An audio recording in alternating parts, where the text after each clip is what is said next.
Hi, and welcome to episode 114 of the Untethered podcast. Today we have Mariah Woody joining us. Mariah graduated from the Medical University of South Carolina in 2012 and has experience with adults and pediatrics in various outpatient and hospital settings. Currently, Mariah has her own private practice as a craniosacral therapist working with people across the whole lifespan. She's passionate about craniosacral therapy and collaborating with other professionals to help clients live their most optimal life. Quick disclaimer, all information, content, and material of this podcast are the opinions of the speakers and is for the informational purpose only and not intended to serve as a substitute for the consultation, diagnosis, and or medical treatment of a qualified healthcare provider. Welcome to the Untethered podcast. I am your host, Hallie Balkin. I'm a certified orofacial myologist, feeding specialist, and mentor. This podcast is all about getting your questions answered and collaborating with colleagues to bring you the most up-to-date information in the orofacial myofunctional therapy, tethered oral tissue, and airway space. I challenge you to keep an open mind and join my mission to get this information out to the masses. Let's get started. Mariah, thank you so much for joining me on the podcast today. I'm excited to speak with you.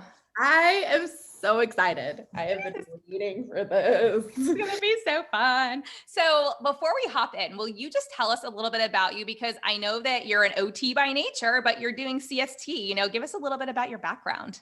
Yeah. So I got into CST when I was on my fieldwork rotations, doing OT stuff. And one of the clinical instructors came back and she was like, yeah, I went to this cranial course. They taught us how to feel the craniosacral rhythm. And so she came back and I was like, this is kind of interesting. Okay, I'm going to add that to the list that once I graduated, what I wanted to take. And it took me days to feel what they were teaching. Some people felt it right away, and I really had to get out of my head and out of like some of the hard manual things that they taught us. So anyway, took that and I worked in the adult inpatient rehab population while I was also working in pediatrics. I wanted to keep my feet wet in both. So I have a lot of experience in the neurological populations,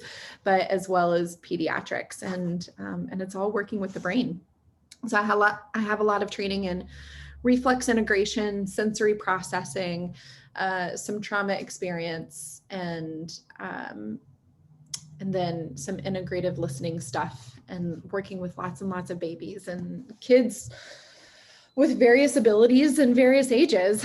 But I found, I would find different niches. So neurohabilitation niches and reflex integration niches, and they were all so good, but I couldn't help but think something else is missing. So then once I started taking some cranial courses, I started doing some techniques when I would go to the hospital and work with some post-stroke patients, and all of a sudden they would have feeling in their arm after one session. Or my TBI patients could finally sleep. And it was, you turn on that parasympathetic system and that safety system that the brain can truly let go and breathe, and then really incredible things happen. And not even with stroke stuff. Sometimes it would be, yeah, I've had a hip replacement and my knee is killing me now. All right, well, I'm not going to work with that hip right now because it's a little bit too testy. It's not stable yet, but I'll be happy to work with that knee. And then their knee would be pain-free for the rest of the stay. And so now, as an OT, it gives these patients a lot more independence in what they're trying to do. Taking that to the pediatrics world, it really helped with constipation. It really helped with some sensory processing, helped with some visual stuff going on. Again, when our tissues and our brain can breathe, magical things happen, and other interventions are so much more effective and efficient, So yeah, that's kind of how I got into it, was excelling in other areas and realizing that, okay, this is great. There's so much more that I need to know, but there's a bridge here and I'm missing it. And I find this is the bridge. That's really cool. I mean, it just kind of makes me think about like the whole myo space too. It was like the missing piece in the work that I was doing with a lot of these patients. And when I stumbled upon it and came to find that like, hey, this exists. And why isn't anybody teaching me this in grad school? Like it was very eye-opening because, you know, we can keep patients on caseloads for a very long time, or we can find that missing link that helps to relieve pain and allows them to get more, you know, benefits from the other therapies they may be undergoing, and that allows them to fully and optimally function, right? You know, maximize their potential to function. That's always my goal. And so I'm always so excited about other therapies or just, you know, methodologies that allow for this to happen. And that's, you know, that's where I know CST, craniosacral therapy, for example, can come in for some of our patients. So will you tell us, because I think there's a lot of like either misinformation or just misunderstanding around this topic. Will you tell us like, what is craniosacral therapy? If someone is brand new to this, you know, listening for the first time, what the heck is it? So this is what I tell people when they call me saying, okay, hey, this lactation consultant referred me to you. I don't know what you do, but they spoke highly of it. So here we go. Like, great. I don't want you spending money to go into something blindly. Right. What I tell people is that cranial work involves a very light touch palpation. And usually when we hear that, we're like, what good is that? It actually does a lot of good. Yeah. So what I want you to do is I want you to, I have a mattress that my computer is on. So if you have a desk or a mattress or gosh, even your pants, you can rub your hands along that surface and do it very gently and very lightly. Okay. Now, with that very fine perceptual skill that you develop with light touch, I'm able to feel on this mattress, oh, okay, I can feel that it's rough. I can feel that there's ripples in it. It has little crevices from the creases. And if I draw my awareness into maybe what's in the mattress, oh, I can press in just a little bit more. And now I can feel the air cells inside of it. I can tell that it has pockets in there. I can feel exactly where the seams are, and I can feel how that seam is running. Okay. So that is why we use light touch. One of the many reasons, in fact, is that I am able to gain more information about what I'm touching and open up my fine perceptual skills than give a massage, for example. I think, first of all, massages are great. I think they're wonderful. That's just not what we're doing. Okay. Massages will push in, and now I've lost where these seams are. I've lost my depth. I just know that I'm pushing in. I've lost taking in all of the information about this mattress that I'm feeling. I can't feel the ripples anymore. I can't really feel the air cells anymore. I just know that I'm supposed to push in right here. Okay. Which there's a time and a place for a massage, but that's not what I'm doing. Mm-hmm. When I use light touch on the human body, is I'm able to feel those fascial restrictions. I'm able to find the depth of them. I'm able to find exactly how they're pulling. Is this a pull from a tightness? And are we having pain because it's tight here? Or are we having pain because it's rotated? Are we having pain because it's sheared? I don't know. I can't tell you that if I'm pushing in too hard. Okay? I can tell you that by listening to the body. When we use light touch, we're able to get information and facilitate the body's ability to heal. I am not there to fix the body. I'm not there to do something to the body. I can't help the body do anything that it doesn't want to do. Okay. I've sat there with a restriction for no joke, 30 minutes one time, like, why isn't this going? Oh, it's because I'm not following the body at that point. As soon as I would start to follow the body, the restriction would go.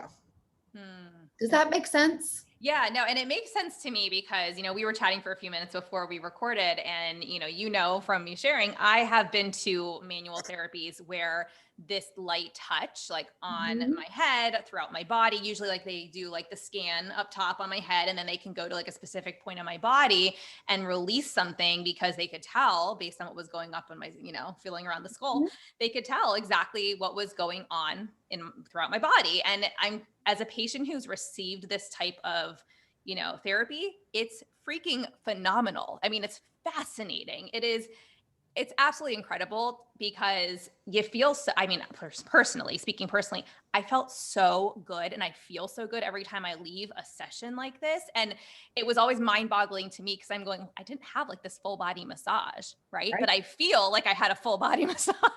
Like I just felt better because things are flowing, things are functioning better. Things are, now starting to the other work that I'm doing. For example, I was doing expansion, right? I was using a DNA appliance.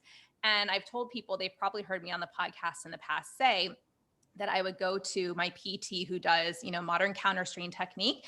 I could not crank that DNA any further. And then I would see him and immediately I could crank it again. So it was supporting, everything was kind of it supporting each other and allowing for the therapy, both, through the dental appliance and the body work to work together harmoniously to allow me to continue to move within the body. And, and things are flowing and things are pulsing and, and he would walk me through and explain exactly what he was doing. And, I could always feel things start to pulse like more when, something would release and would start to function the way it should. And he, and I've been told that not everybody can truly feel that.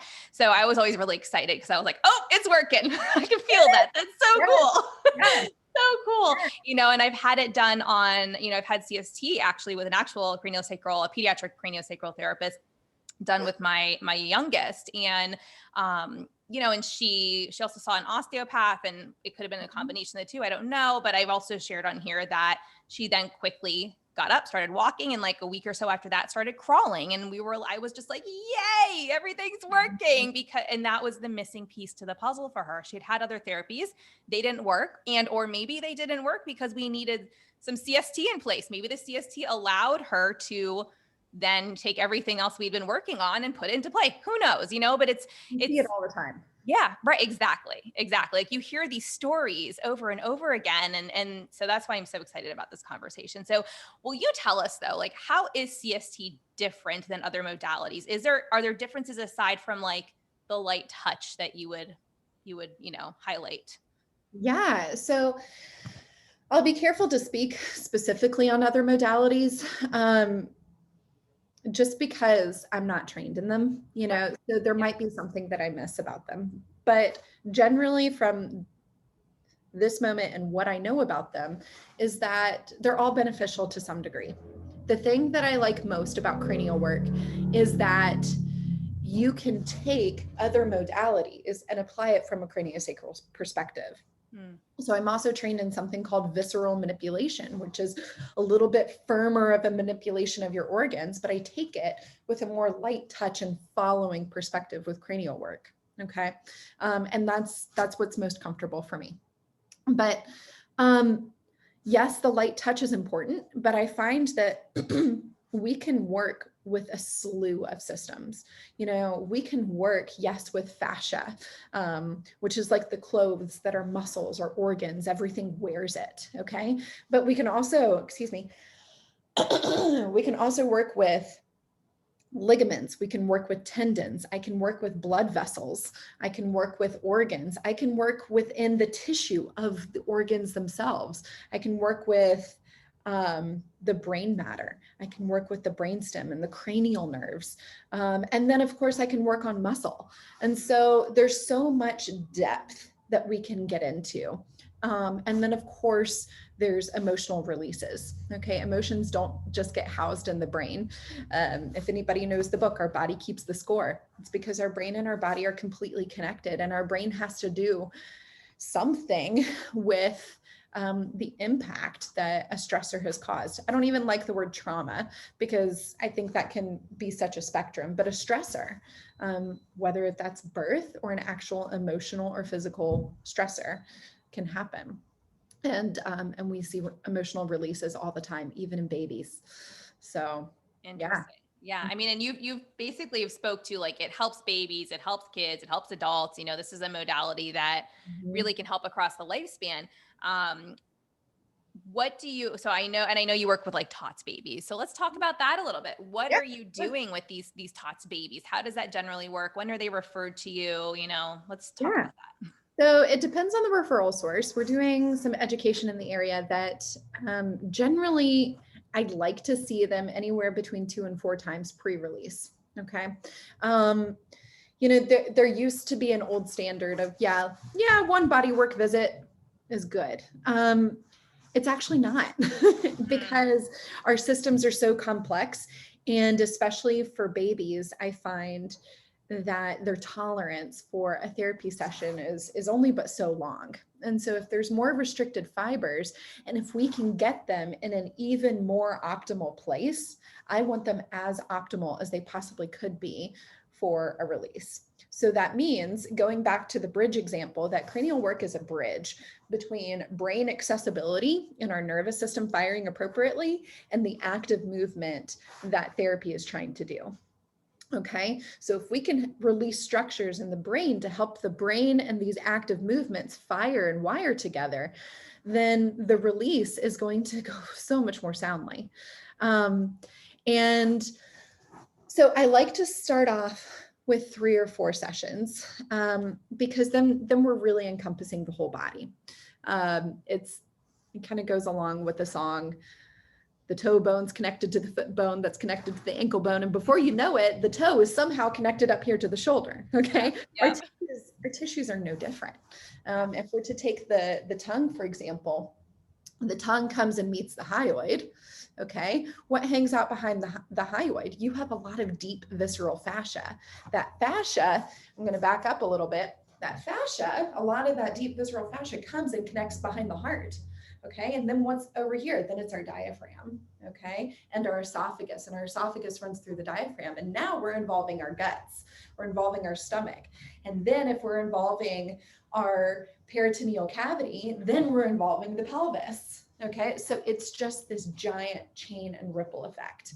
And if we miss addressing that, then we're missing a whole body system. I don't like thinking in terms of even just GI, because everything touches each other. Everything is in layers, and you have to listen to the whole body to make sure that you are optimizing outcomes. Mm-hmm. So, for example, I just worked on a little babe who's been seen. She's had a tongue tie release. She went through a growth spurt, and these tissues got restricted again. We see this all the time because we can never release tissues 100%. There's always a fiber in there that's a straggler. And then when we go through a growth spurt, that fiber tightens down. So sure enough, she's been working with a colleague of mine on the oral motor skills. But what was happening is that her palate was shifted because of the fascia pulling on her palate, shifted, rotated up, cramping in this eye. But what else goes through here is your facial and trigeminal nerve. So all of her sensory feedback was just everywhere. So she was gagging. She couldn't even practice the oral motor skills because she couldn't organize enough. Okay. And so then she was able to follow up with the colleague, and they were actually able to get some good sound work done.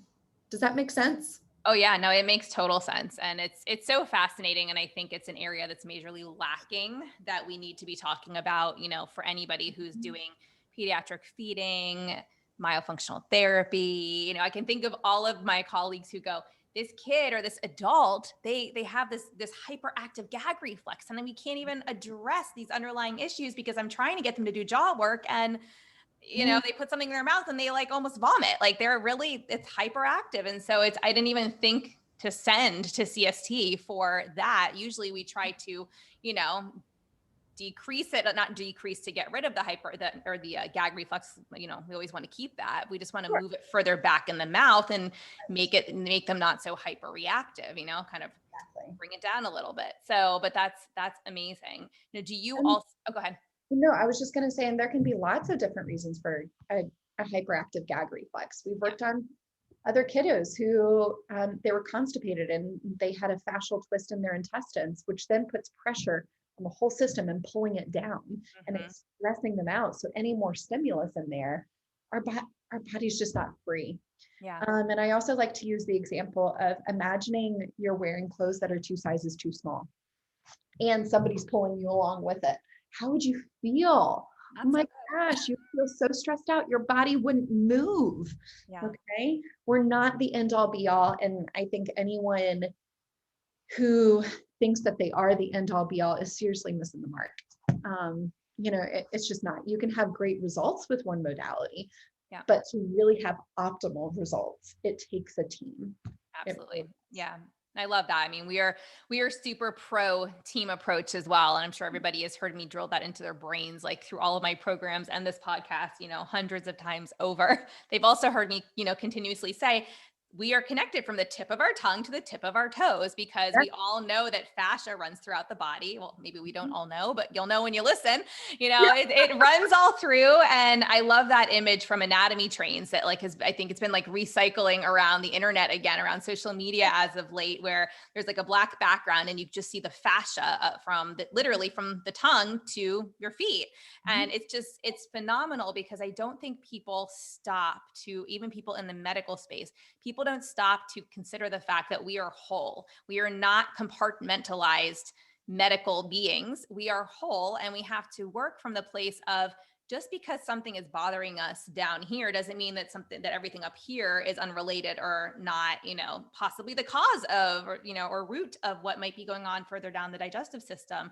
And I find it so fascinating. My first daughter, when we had her tongue tie released, and she had a local anesthetic, it was in general, or a sedative, I think. And the next day her constipation went away and it never returned. And she was 24 months old. And I'm like, this was a kid who had been constipated ever since we introduced solids at 6 months. And then boom, That gone. is wild. And I was like, okay, 18 months of constipation gone. And people are like, wait, well, are you sure it wasn't like just usually people get more constipated if they've had some local anesthetic or sedation and I'm going, nope, pretty sure we're having the opposite effect over here. And it's stuck, and she's 5.5 now. And I can tell you it's never returned. So, to say that like fascia is not interconnected and that it doesn't impact it, that really for me as a mom and a professional was so eye-opening. And I started like going to Google Scholar and like tongue tie, constipation. And I'm like, where's the research? Why isn't it out there? Yes. Yes. Yeah. So now, I'm a big proponent of, yes, I believe in research and EBP, but I also believe that what we find repeatedly from a clinical standpoint, experience wise, has a much larger space at the table, because I can tell you that when we take this approach and we work as a team and we involve these other modalities and we're not silo treating these patients, they get the most optimal, most functional results compared to patients who really just prefer that. Nope, we're just here for some myo sessions, or we're just here for some speech sessions, or we're just here for some CST sessions, and I don't really want to do anything else. Well, that's your choice, but I can tell you, or I can have conversations in my head that I know this is not going to, we're probably not going to get the same results as if we take that team approach. So I'm a big proponent for taking that team approach for sure. Exactly. Now, do you work with patients with general coordination disorders then, or just like, what about a kiddo with just a speech disorder, a speech delay? Do you treat these kiddos and see results? Everybody. Awesome. There's a thing about cranial work, is that cranial work benefits everyone. Whether you have something going on or not. We do things to our bodies throughout the day and throughout life that we're like, oh, is my body really adapting and adjusting to this well? And then all of a sudden we have a pain, and usually that pain, unless it's a significant event, like in January, I got crushed on my snowboard and had a concussion. So like that's an isolated event and people have those, but generally speaking, I slept funny. Usually it's a compound effect. And so if we take care of our bodies throughout our life, the instances of that happening are so much less, or our recovery is so much better because of it. But the need, again, general coordination disorder, no, I can't fix. I can't fix anything, but our job is to support the body. And usually when the body is supported and listened to, and to help in the areas of restriction, then we get optimal functioning. We get more optimal coordination. Just like the example about coordination with your daughter of, oh, now she's crawling. I would be curious as to what they worked on. Was it something fascially that she was pulled in one direction and it was too hard to push through? Or was it something more nervous system, that the jacket, the dura of the nervous system was restricting her ability to fire and wire together. When our bodies can breathe, they can function, and we see more optimal work. So I see a lot of babes with CP, HIE, tethered oral tissues, of course, general newborn stuff, colic. There's actually a good actual research article on colic, that babies who receive cranial work, either in the hospital or soon after, the majority of them never have colic.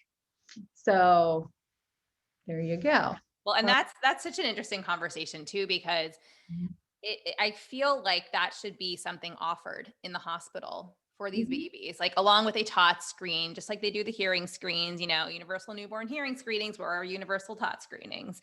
It's one of those things where why are we, yes, hearing is important. I'm not downplaying that, but why are we not looking at the thing that's going to impact their ability to breathe properly and eat properly, which are the two most important functions for any single human. So if we can't eat and breathe, or breathe and eat, if we're putting it in order, we got problems. And, it's so fascinating to me because, these babies have just been through a traumatic experience leaving the birth canal. They're going from this one position that they've been in, which may be optimal or maybe suboptimal in utero. We don't really, yes, we scan a lot more these days, but we don't really know that information. So why aren't we looking at these babies and treating them, as soon as they come out to set them up for success? It's not going to harm them. It can only help, right? It's that, yeah, kind of the thought here, right? Exactly. So yeah, but then there's been lots of case studies on autism and cranial work, sensory processing. I see a lot of sensory processing children who are able to regulate and express themselves a little bit better, who are less sensory seeking, or even less withdrawn. Whatever that spectrum is. And granted, I'm using some dated terms there for the simplicity of the conversation, because sensory processing in itself is a 3-hour-long conversation, but minimum, of course. But days. for the pediatric populations, that's really where we can come in. And then, of course, any accidents, torticollis, plagiocephaly in adults and kids, we can help make a difference. So that's awesome. Yeah. That is awesome. Yeah. It actually made me think when you mentioned, Mia, my youngest, and so she was a kiddo who was born with tongue tie. And of course, at that point, I waited for them to diagnose her or look in her mouth. Lactation came in. They didn't, because there's gag orders in our hospitals here. So they couldn't even allude to it if they wanted to. And then my pediatrician came through like on day 2, and I said, hey, she's got a tongue tie. And the ped looked and she said, yep, you're right, she does. And I was like, and a lip tie. And she's like, yep, I see that. And I'm like, and she's nursing like my first one, and it was a horrible experience. And so, of course the hospital pops in and they're like, do you want our surgeon to release it? And I was like, nope. I was like, don't touch my baby. So I called my oral surgeon who does a lot of our releases for our shared patients. And I said, hey, we got another one. And so he was like, so she was released day 5. And, I worked with her, but I never took her for CST. I never took her for osteo. Like I really wasn't as well versed in even understanding what these things were, or not that I didn't understand what they were. I didn't understand how they could help. Nobody had taught me that. Nobody had even brought this up in conversation. And here I am, a speech language pathologist, certified orofacial myologist. Like, why isn't anybody telling me about this stuff? Right. So here I go back, I go to traditional PT with her, and we end up working on just gross motor skills, because I felt like she was teetering on falling behind at certain points. And so our goal was really just like, let's just keep her on track, do some sessions here and there. And it did keep her on track, but she was the kiddo who scooted across the ground. She dragged her right leg behind her, and even up the stairs, she would do that. And it was interesting because traditional PT, they want to force against the strain, right? They want to force against the way that the body wants to go. And she was so resistant to that. And I was like, as a mom, I was like, well, I'll do my homework with her, but like, I'm not going to push her to a certain point if she's absolutely refusing, because her body's telling me no. And so something else is up here. Right. And it wasn't until, as we alluded to, I took her to CST and then I took her to osteo, and she got up and walked. I think it was like a week or 10 days after the osteo appointment. We had seen CST like a week or 2 prior to the osteo. And then a couple weeks after that, without any other like further treatment, she just started crawling across the couch. And I was like, oh my gosh, my life is made. Like, this is the best day ever. And my husband was like, why are you so excited? I'm like, you don't get it. There's so many things integrating right now. Like, just everything is integrating the way it should. This is so good. She's got both knees down, everything. She's on all fours. Like, we're good. And, you know, it was very interesting too, because she was completely opposite of my first daughter, who was not released till she was 24 months. But I joke, but I seriously believe because of how tight she was an early motor skill kiddo. Like, she was climbing up the stairs at 6 months and climbing back down the stairs at 7 months and climbing over things at the gym at 10 months and turning her body around and sliding down, like completely independent. And everyone was like, how old is that child? I was like, 10 months, you know, doesn't walk yet, but she's got full, and she would just like hang from, you know, the bars at the gym for like, I timed her. It would be more than a minute and she wasn't even old yet. And I was like, wow, holy cow, this is not normal. And I was a little bit, honestly, I was concerned because I'm like, she's got to be so tense that she's holding herself in a way that everybody's so impressed that she can do these things and they think she's so strong. And I'm over here going like, she might be strong, but I also think she's really hyper, like tense. Like, why is she able to do these things so early? So it was, and for such long periods of time. So it was very interesting to see my own kiddos, and they're both fine. They're both, you know, very functional, toddler and kindergartner and everything. But to see the differences between the two of them, to see the work I did with one versus the other, and at the ages that we did it at, and you know, it's just been very eye-opening to how supportive these other modalities are and how important it is to have these supports in place and to have these conversations. And I get so excited when like a mom DMs me on Instagram and she's like, okay, I listened to your podcast, or I saw your post on here, and we have, you know, we're going for CST tomorrow and our release is in like 3 weeks, and I'm like, all right, yay. We're like, woo, and we're getting feeding therapy, or, you know, we're working with either lactation or SLPOT. And I'm like, oh, thank goodness somebody's listening. Yay. So I'm like, but we need to be like screaming this from the rooftops, because these kiddos could be in such a better place functionally, right? Their nervous systems, it just everything, if we were giving them what their bodies truly needed. So anyways, that's my rant for the moment, but I love it because it's so true. It's not there to replace a different modality. It's to make those other modalities more effective. Yeah. And gosh, we don't have a lot of time to waste with kids. Yeah. Their nervous system is booming.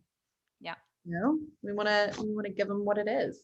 And yeah, I just think the collaboration is so important. I really do. This is amazing. So if somebody wants to find you, where can they find you? How do they find you? Yeah, I am on Instagram. Disclaimer, I'm not very good at it.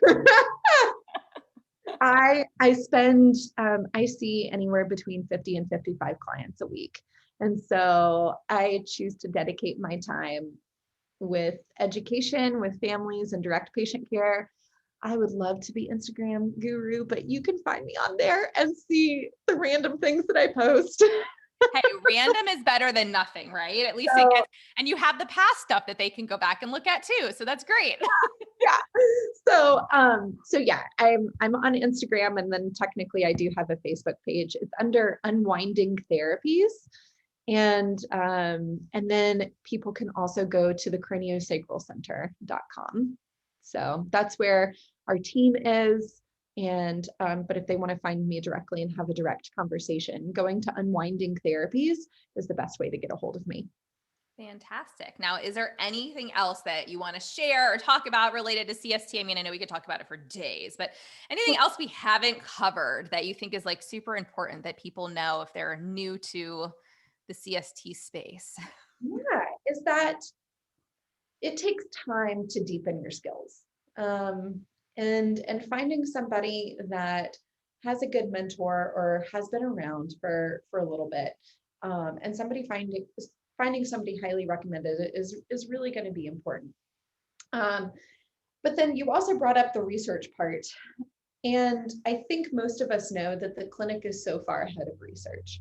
Yes. And I'm actually speaking to a university here in the next coming months about, quote, cranial work being an alternative therapy. And right now it's classified as that.